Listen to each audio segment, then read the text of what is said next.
మీకు తెలుసా నిత్య బ్రహ్మచారి అయిన హనుమంతుడికి ఒక కొడుకు ఉన్నాడని రామాయణం చెబుతుంది. ఇది ఎలా సాధ్యమైంది? ఈ ఆశ్చర్యకరమైన రహస్యం ఏమిటి? బ్రహ్మచర్యం అంటేనే ఆంజనేయుడి పేరు గుర్తుకొస్తుంది. అలాంటి హనుమంతునికి ఒక పుత్రుడు ఉన్నాడంటే ఆశ్చర్యం కలుగుతుంది కదూ. ఈ విస్మయపరిచే కథ వెనుక ఉన్న వాస్తవం ఏమిటి?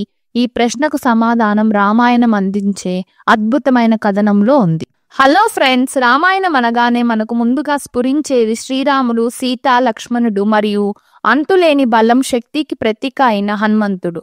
ఆంజనేయుడు తన జీవితాంతం బ్రహ్మచర్యాన్ని పాటించాడని, కఠోరమైన నియమాలను అనుసరించాడని మనందరికీ తెలుసు.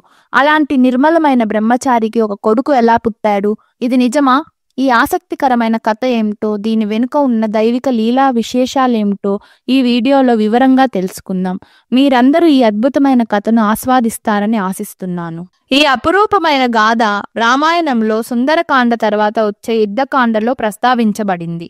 సీతాన్వేషణలో భాగంగా లంకకు వెళ్లిన హనుమంతుడు రావణుడికి బుద్ధి చెప్పి లంకా నగరాన్ని దహనం చేసి సముద్రం దాటి తిరుగు వెళ్తున్న సమయం అది. లంకను దహనం చేయడానికి హనుమంతుడు పడిన శ్రమ, రావణుడి సేనలతో చేసిన పోరాటాల వల్ల అతని శరీరం పూర్తిగా చెమటలతో తడిసిపోయింది. అగ్నిజ్వాలల వేడి, యుద్ధ కఠినత్వం మరియు లంకను ధ్వంసం చేసి క్రమంలో ఆయన ప్రదర్శించిన అద్భుతమైన శక్తి వల్ల కలిగిన శారీరక శ్రమ అది. సముద్రం మీద ఎగురుతున్నప్పుడు ఆ మహత్తరమైన శక్తివంతుడైన హనుమంతుని శరీరంలోనే ఒక చెమట చుక్క జారి కిందనున్న మహాసముద్రంలో పడింది. అది కేవలం ఒక సాధారణ చెమట చుక్క కాదు. హనుమంతుడి పవిత్రమైన బ్రహ్మచర్యం, అపారమైన తేజస్సు మరియు అద్భుత శక్తి నిండిన అమృత బిందువు. అదే సమయంలో సముద్రంలో సంచరిస్తున్న మకరధ్వజ అనే పేరుగల ఒక పెద్ద చేప ఆ చెమట చుక్కను మింగేసింది. ఆ చుక్కలోని దైవిక శక్తి వల్ల ఆ చేప గర్భం దాల్చి కాలక్రమేణా ఒక అసాధారణమైన మానవ శిశువుకు జన్మనిచ్చింది. ఆ శిశువే మకరధ్వజ. పుట్టినప్పుడు ఆ శిశువు శరీర భాగం కొంత చేప ఆకారంలో ఉండగా తర్వాత క్రమంగా అది పూర్తి మానవ శరీరంగా రూపాంతరం చెందింది. అందుకే అతనికి మకరధ్వజ అనే పేరు వచ్చింది.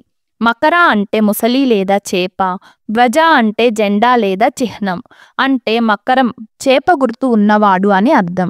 ఇది కేవలం దైవ సంకల్పం వల్ల జరిగిన అద్భుతమని మనం గ్రహించాలి. కాలం గడుస్తుంది.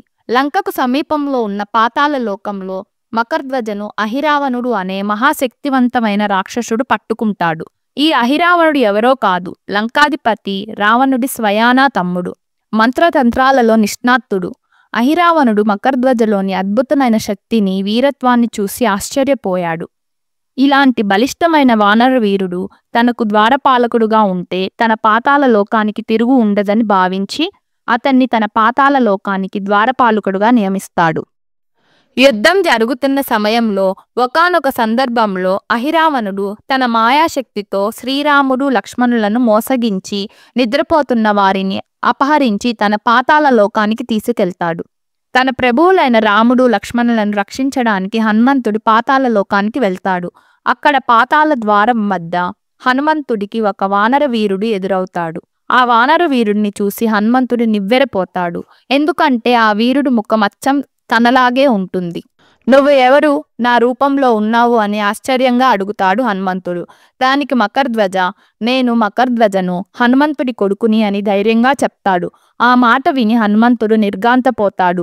తానొక బ్రహ్మచారి కదా అని క్షణం ఆలోచించిన ఇది కేవలం దైవ సంకల్పమని, తన బ్రహ్మచర్యానికి ఎటువంటి భంగం కలగలేదని వెంటనే అర్థం చేసుకుంటాడు. అయితే మకరధ్వజ తన కర్తవ్యాన్ని నిర్వహిస్తాడు. నువ్వు నా తండ్రివైనప్పటికీ నేను పాతాళ లోకపు ద్వారపాలకుడిగా నా విధిని నిర్వర్తించాలి. నిన్ను లోపలికి అనుమతించలేను అని చెప్పి హనుమంతుడితో పోరాడుతాడు. చివరకు హనుమంతుడు మకరధ్వజను ఓడించి అతన్ని బంధించి లోపలికి వెళ్తాడు. లోపల ఐరావణుని అంతం చేసి శ్రీరాముడును మరియు లక్ష్మణుడిని రక్షిస్తాడు. ఆ తర్వాత హనుమంతుడు మకరధ్వజను బంధ విముక్తుణ్ణి చేసి, నీవు ధర్మపరుడివి, నీ కర్తవ్యానికి కట్టుబడినందుకు నాకు సంతోషంగా ఉంది అని ఆశీర్వదిస్తాడు. అనంతరం శ్రీరాముడు స్వయంగా మకరధ్వజను పాతాళ లోకానికి రాజుగా నియమిస్తాడు. ఈ కథ గురించి మీ అభిప్రాయాలేంటో కామెంట్ రూపంలో మాకు తెలియజేయండి. ఈ వీడియో మీకు నచ్చినట్లయితే లైక్ చేసి మీ స్నేహితులతో షేర్ చేయండి. మర్చిపోకుండా మా ఛానల్ను సబ్స్క్రైబ్ చేసుకోండి. జై శ్రీరామ్, జై హనుమాన్.